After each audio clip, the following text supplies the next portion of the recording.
Welcome to ETV prime. మనకి పెద్దల సభ అంటారు, అటు రాజ్యసభని, ఇక్కడ రాష్ట్రంలో అయితే శాసన మండలిని కూడా పెద్దల సభ అంటారు. ఈ పెద్దల సభ ఎందుకు అని అంటే, చాలామంది మేధావులు లేదా అనంటే రాజకీయంగా కూడా బాగా అవగాహన ఉన్నటువంటి వాళ్ళు, ఇంకా రకరకాల వివిధ రంగాల్లోని నిపుణులు, వీళ్ళంతా కూడా ప్రత్యక్ష ఎన్నికల ద్వారా ఇటు స్టేట్ అయితే అసెంబ్లీకి, లేదంటే సెంట్రల్ అయితే పార్లమెంట్కి, లోక్సభకి వెళ్ళలేరు. కాబట్టి వాళ్ళని ఈ ఎన్నికైనటువంటి ఎమ్మెల్యేల ద్వారా వాళ్ళని ఎన్నుకొని అలాంటి పెద్దల్ని ఆ శాసన మండలికి పంపించడం అనేటువంటి కాన్సెప్ట్ అక్కడైతే రాజ్యసభ. అందుకే దాన్ని పెద్దల సభ అంటారు. చాలా హుందాగా జరగాలి పెద్దల సభ అనేటువంటిది దానికి ఉన్న పేరు. నిజంగా కూడా అక్కడ చాలా హుందాగా డిస్కషన్స్ ఉంటాయి. అందులో బొత్స సత్యనారాయణ గారు అధ్యక్ష విద్యాశాఖ మంత్రిగా ఉండి కనీసం వాళ్ళ గొడ్డల పార్టీ అధ్యక్షుడికి చెప్పి నోటిఫికేషన్ ఇచ్చుకోలేనటువంటి పెద్దమ్మ ఈ రోజు మళ్ళీ శాసనమండలిలో మాట్లాడుతున్నారు. అధ్యక్ష సిద్ధంగా ఉన్నాం, మాట్లాడడానికి సిద్ధంగా ఉన్నాం. అధ్యక్ష, మా డిమాండు ఏదైతే డిఎస్సి మీద ఉందో దాని మీద చర్చ జరగాలన్నాం. నేను ఒక విషయాన్ని తమ దృష్టి తీసుకొస్తాను. ఇది నాకంటే ఇంతకు ముందు అచ్చెన్నాయుడు గారు అగ్రికల్చర్ మినిస్టర్ గారు మాట్లాడారు. ఆయన మాట్లాడిన భాషను ఒకసారి చూడండి. ఆయన మాట్లాడుతూ బొత్స సత్యనారాయణ గారు దద్దమ్మ మనిషి మనిషి మనిషి మనిషి మనిషి మనిషి అధ్యక్ష అధ్యక్ష అధ్యక్ష అధ్యక్ష అధ్యక్ష మనిషి మనిషి మనిషి పెరిగితే బుద్ధి రాదు. ఎద్దులాగా వచ్చి ఎద్దులాగా ఎత్తితే మనకి వచ్చి తెలుగుతాడు రావు. భాష బాగోవాలి. ఎవరు దద్దమ్మో, ఎవడు అమ్మవుతున్నాడు, ఎవడు ఉన్నాడు, ఎవడు పరిపాలన చేస్తాడు, ఏ రైతులు వచ్చి ఎరువులు లేక వస్తున్నారు, ఏ రైతులు ఇబ్బంది పడతారు రాష్ట్రంలో, ఈ దద్దమ్మ వచ్చి తెలుస్తుంది. దయచేసి ఈ భాష మంచిది కాదు. ఈ సభలో శాసనసభలో మంచిది కాదు. ఆ భాషాన్ని విద్య చేయండి. ఏంటి ఇలాంటి భాషలు ఆడడానికి గౌరవంగా మాట్లాడాలని నేర్చుకున్నాం. మీ పాలన మా పాలన చర్చించడానికి ఎన్ని రోజులైనా సిద్ధంగా ఉన్నాం. దద్దం అనేది అన్పార్లమెంట్ అయితే చెప్పండి అధ్యక్ష, దద్దం అనేది అన్పార్లమెంట్ అయితే చెప్పండి, క్షమాపణ చెప్తాను, నాకేం అభ్యంతరం లేదు. చేతకాని వాళ్ళని దద్దమ్మలు అంటారు. మీరు విద్యాశాఖ మంత్రిగా ఉండి డిఎస్సి ఇప్పించడంలో వైఫల్యం చెందారు కాబట్టి, చేత కాలేదు కాబట్టి దద్దమ్మన్నాను అధ్యక్ష. ఇది అన్పార్లమెంట్ కాదు. అన్పార్లమెంట్ అయితే చెప్పండి. నా పర్సనాలిటీ గురించి మాట్లాడుతున్నావు.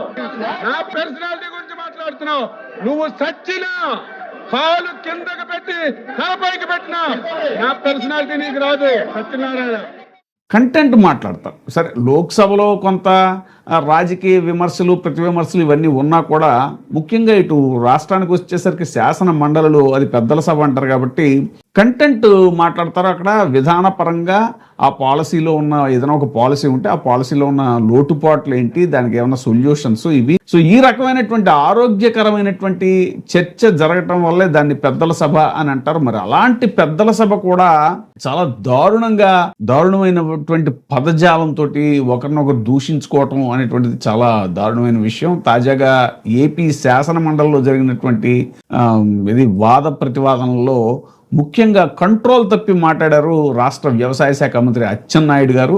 ఆయన ఎంతో సీనియర్ నాయకుడైనటువంటి కాంగ్రెస్లో ఎంతో సీనియర్ నాయకుడు ఆయన. దాదాపుగా ఇది ఉభయ రాష్ట్రాలకి, అప్పుడు ఉమ్మడి రాష్ట్రానికి ఇది పిసిసి ప్రెసిడెంట్గా చేసినటువంటి వ్యక్తి. ఒక దశలో ఆయన ముఖ్యమంత్రి కూడా అవుతారు అనే స్థాయి కలిగినటువంటి వ్యక్తి. రాజశేఖర రెడ్డి గారి దగ్గర మంత్రి పదవి చేసినటువంటి వ్యక్తి, ఎంతో అనుభవం ఉన్నటువంటి వ్యక్తి, పైగా సౌమ్యుడు. ఆయన పెద్దగా ఎక్కడ కూడా అజాత శత్రువుని పేరు, ఆయన వివాదాలకు జోలికి వెళ్ళరు, వివాద రహితుడు ఆయన.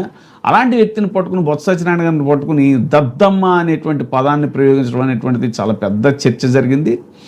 డిఎస్సి మీద చర్చ జరుగుతుంది. డిఎస్సిలో చాలా అవకతవకలు జరిగాయి అనేటువంటి చర్చలో లేదు మేము ఇలా చేసామని దాని తాలూకు డేటా బయట పెట్టచ్చు. ఎందుకంటే సాక్షాత్ అభ్యర్థులే ఇప్పుడు బయటకు వచ్చి మీరు సవాళ్ళు చేసుకోవడం కాదు, రండి లోకేష్ గారు మేము సమాధానం చెప్తామని చెప్పేసి సాక్షాత్ విద్యాశాఖ మంత్రి లోకేష్కి వాళ్ళ అభ్యర్థులే సవాల్ విసురుతుంటే, సో దాన్ని రాజకీయంగా శాసన మండలిలో ఆ అభ్యర్థుల తరఫున, దగాపడినటువంటి అభ్యర్థుల తరఫున వైసీపీ చర్చించడానికి ప్రయత్నిస్తుంటే అంత సీనియర్ మంత్రిని పట్టుకుని దద్దమ్మ అంటాం అనేటువంటిది చాలా దారుణమైనటువంటి విషయం. ఇక అంతే స్థాయిలో ఇక బొత్స సత్యనారాయణ గారు కూడా స్పందించాల్సి వచ్చింది. డిఎస్సిపై సభలో చర్చకు అనుమతించాల్సిందే అని డిమాండ్ చేశారు. అచ్చెన్నాయుడు భాష చూడండి, దద్దమ్మ అంట మనిషి పెరిగితే బుద్ధి రాదు, ఎద్దులా పెరిగితే తెలివితేటలు రావు, ఎవరు దద్దమ్మో ఎవరు ఆంబోతో తెలుసు, గౌరవంగా మాట్లాడాలి, మంత్రి మాటలను రికార్డు నుంచి తొలగించాలి అని బొత్స సత్యనారాయణ కూడా డిమాండ్ చేశారు. మళ్ళీ ఇప్పుడు ఆయన మాట్లాడిన దానికి ఈయన కౌంటర్ ఇచ్చారు. ఎద్దులా పెరిగితే సరిపోదు, నువ్వు దద్దమ్మ అంటున్నావు, నువ్వు ఎద్దులా ఉంటావు, ఎద్దులా పెరిగితే సరిపోదు, తెలివితేటలు ఉండాలి, భాష సరిగ్గా ఉండాలి అని ఏంటంటే అక్కడ కూడా ఊరుకోకుండా దద్దమ్మ అనేది అన్పార్లమెంట్ అయితే క్షమాపణ చెప్పడానికి సిద్ధం, అన్పార్లమెంటే కాదా అనేటువంటిది మాట్లాడిన ఆయనకు తెలియదా?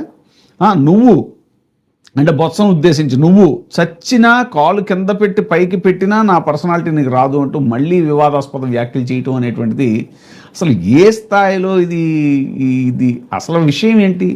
గత ఏడాది డిఎస్సి 2025 నియామకాల్లో జరిగిన అక్రమాలపై చర్చ జరగాల్సిందే అని సోమవారం శాసనమండలిలో వైఎస్ఆర్సీపీ ఎమ్మెల్సీలు పట్టుబట్టడంతో రోజంతా సభా కార్యక్రమాలు పూర్తిగా స్తంభించిపోయాయి.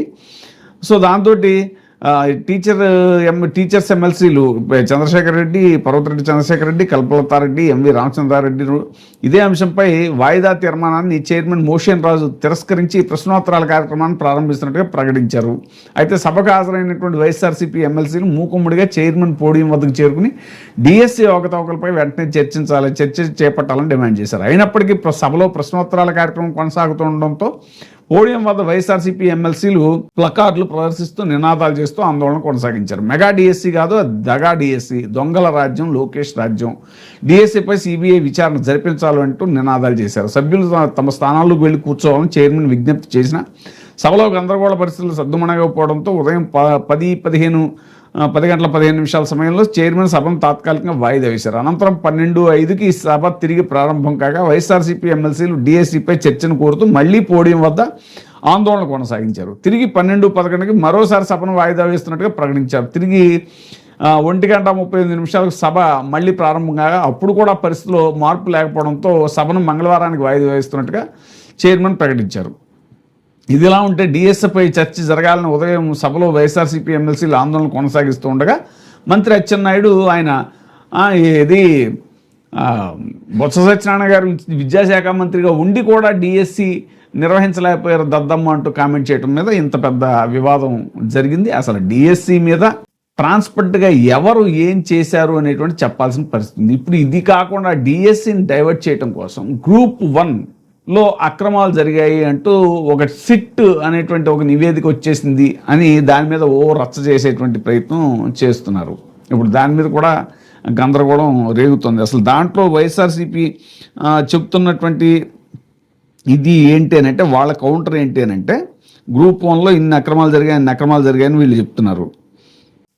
ఇక చూస్తే Group 1లో అసలు జరిగింది ఏంటి అని అంటే, ఈ డిఎస్సిని డైవర్ట్ చేయడానికే Group 1 నియామకాల మీద విష ప్రచారం చేస్తున్నారు అనేటువంటిది వైసీపీ కౌంటర్ అన్నమాట. కోవిడ్ నేపథ్యంలో డిజిటల్ మూల్యాంకనం వాటి ఫలితాలు వెలువడలేదు, ఒక్కరికి ఉద్యోగాలు ఇవ్వలేదు, అదిగాక కోర్టు పర్యవేక్షణలో జరిగాయి Group 1 నియామకాలు అనేటువంటిది. సాక్షాత్తు చంద్రబాబు హయాంలో ఏపీపీఎస్సీనే కౌంటర్లో హైకోర్టుకి ఆ విషయం స్పష్టం చేసింది.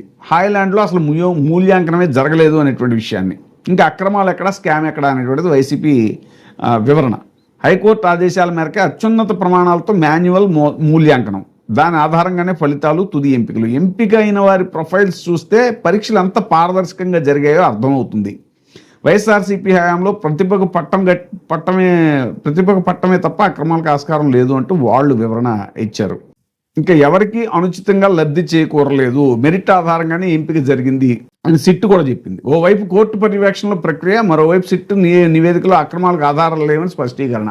ఇవన్నీ ఇంత క్లియర్గా ఉంటే అయినా కూడా వీళ్ళు కావాలని డిఎస్సి మీద ఇప్పుడు ఏదైతే వైసీపీ పట్టుబడుతుందో దాని నుంచి డైవర్ట్ చేయడానికి ఈ గ్రూప్ 1లో ఏదో జరిగిపోయింది అనేటువంటిది. ఇంకా చూస్తే గ్రూప్ 1 ఇంటర్వ్యూలకు హాజరైన 325 మందిలో ఎంపికైన 123 మందిలో ఐఐటీల నుంచి 19 మంది, ఐఐఎంల నుంచి 7 మంది, ఎన్ఐటి నుంచి 17 మంది, బిట్స్ పిలా నుంచి 2, ట్రిపుల్ ఐటీల నుంచి 13 మంది, ఇంజనీరింగ్, మెడిసిన్ లాంటి కోర్సు పూర్తి చేసిన వారు 177 మంది, జనరల్ పీజీలు, గ్రాడ్యుయేట్లు 39 మంది. అంతా కూడా highly qualified and highly educated people ఆ గ్రూప్ 1కి హాజరయ్యారు. ఇందులో సివిల్ సర్వీసెస్ ఇంటర్వ్యూలకు ఎంపికైన వారు 39 మంది ఉంటే, ఇక్కడ ఉద్యోగాలు వచ్చిన తర్వాత కూడా ఐఏఎస్, ఐపీఎస్, ఐఎఫ్ఎస్, ఐఆర్ఎస్లుగా ఇతర కేంద్ర సర్వీసులకు ఎంపికైన వారు 16 మంది ఉన్నారు. వీరిలో ఇద్దరికి సివిల్ సర్వీసుల్లో వేరే రాష్ట్రాల కేడర్ వస్తే సొంత రాష్ట్రాల్లోనే పనిచేద్దామని ఆ సివిల్ సర్వీస్ పోస్టులు కూడా వదులుకుని ఇక్కడే కొనసాగుతున్నారు. పైగా ఇదే నోటిఫికేషన్లో ఉద్యోగాలు సాధించిన వారు కూడా మళ్ళీ ఏపీపీఎస్సీ నిర్వహించిన మరో నోటిఫికేషన్లో కూడా పరీక్షలు రాసి డిప్యూటీ కలెక్టర్లుగా ఉద్యోగాలు పొందారు. ఇంటర్వ్యూకి వచ్చిన వారిలో ప్రభుత్వ ఉద్యోగులు కూడా ఉన్నారు. ఇవే ఏపీపీఎస్సీ ఇంటర్వ్యూలకు హాజరైన 325 మందిలో కేంద్ర ప్రభుత్వ సంస్థల్లో పనిచేసిన వారు 34 మంది, రాష్ట్ర ప్రభుత్వం దానికి సంబంధించిన సంస్థల్లో పనిచేసిన వారు 103 మంది, ఇతర ఉద్యోగాలు చేసిన వారు 101 మంది ఉన్నారు. ఐటీ రంగంలో నిపుణులుగాను, బ్యాంకింగ్ రంగంలో ఉద్యోగులుగాను, డాక్టర్లుగాను పనిచేసిన వారు కూడా ఉన్నారు. ఇదే రిక్రూట్మెంట్లో ఎంపికైన వ్యక్తిని కుప్పం ఆర్డీఓగా చంద్రబాబు నియమించుకున్నారు. Underline this point.